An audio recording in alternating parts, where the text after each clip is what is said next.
Pour le G5 Santé, il est important de revoir la politique de régulation et la politique de prix des produits de santé. Agnès Pannier-Runacher, qui d'ailleurs va intervenir tout à l'heure, l'a dit récemment sur BFM TV, on a une gestion purement comptable de la politique des prix des médicaments depuis 20 ans. On a été complètement axé sur le prix, on a oublié les enjeux de recherche, les enjeux d'innovation. Donc pour nous, G5, il est important dans les critères de fixation du prix de mettre des enjeux industriels, de mettre des enjeux d'indépendance sanitaire pour que la France retrouve toute sa place comme grand pays des sciences de la vie.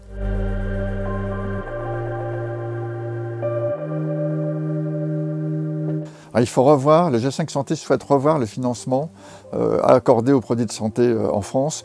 On a, pour commencer, sur le côté recherche publique, un des financements les plus faibles. 2% du PIB en France est consacré aux dépenses de recherche publique, alors que c'est 3% en Allemagne.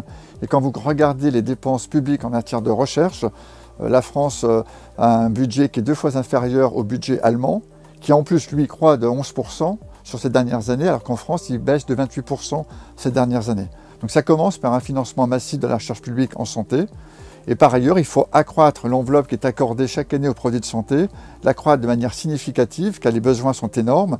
Il y a des innovations qui arrivent. Il faut également financer des produits à fort enjeu d'indépendance sanitaire. On a manqué de ces produits-là pendant la crise Covid.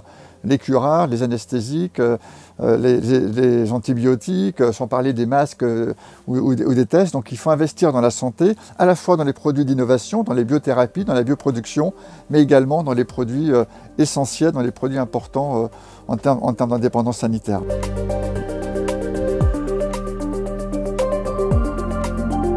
Je pense qu'il y a une envie du gouvernement de changer les choses. On a eu un plan de relance, on a un nouvel accord cadre avec le comité économique des produits de santé, mais il faut aller au-delà. On a un conseil stratégique des industries de santé qui va se tenir début juillet. Je pense que ce conseil stratégique doit être ambitieux. C'est le moment de faire bouger les lignes, tant en France d'ailleurs qu'à l'échelon européen.